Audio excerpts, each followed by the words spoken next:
दिला शब्द केला पूर्णच्या आजच्या भागात आपण पाहणार आहोत की कसं नामदार श्री सुधीर मुनगंटीवार यांनी विविध क्षेत्रात महत्वाकांक्षी कार्य करून पोंभुर्णा तालुक्यातही विकासाचं मॉडेल राबवलं आहे। स्थानिक आमदार आणि जिल्ह्याचे पालकमंत्री म्हणून नामदार श्री सुधीर भाऊंनी पोंभुर्ण्यात अगरबत्ती, bamboo handcraft and art unit, carpet निर्मिती अशा अनेक प्रकारच्या प्रशिक्षणातून स्थानिकांना आत्मनिर्भर बनवून रोजगाराच्या संधी निर्माण करण्याचे वचन पूर्ण केले आहे। भाऊंच्या संकल्पनेतून पोंभुर्णा शहरात साकारलेलं भारतरत्न अटल बिहारी वाजपेयी इको पार्क आज लहानांपासून मोठ्यांपर्यंत सर्वांसाठीच हक्काचं विरुंगळा स्थान ठरत आहे।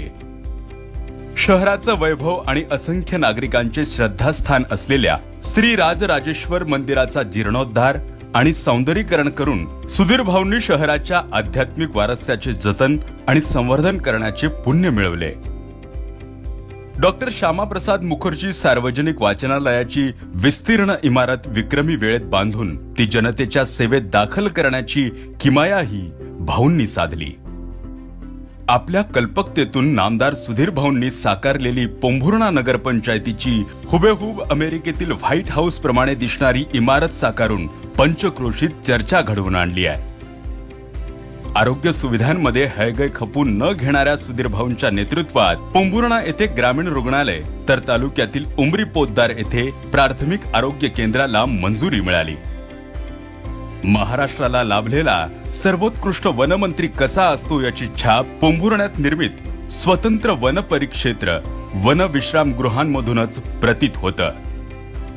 स्वतंत्र MIDCची निर्मिती करून तालुक्याच्या विकासाला भरभराटी देण्यासाठी प्रयत्नशील सुधीर भाऊंनी येथील रस्ते आणि पुलांसाठी देखील विशेष लक्ष दिले आहे।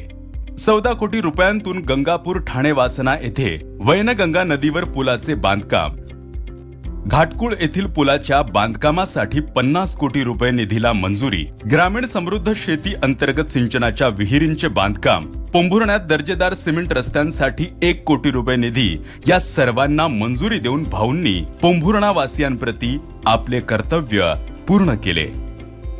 शहरातील सांस्कृतिक परंपरा आणि चळवळीचा वारसा अधिक समृद्ध करण्यासाठी संत संताजी जगनाडे महाराज स्मृती सभागृह आणि क्रांतीवीर बाबूराव पुलेश्वर शेडमाके स्मृती सभागृह यासाठी प्रत्येकी 75 लाख रुपयांची मंजुरी दिली।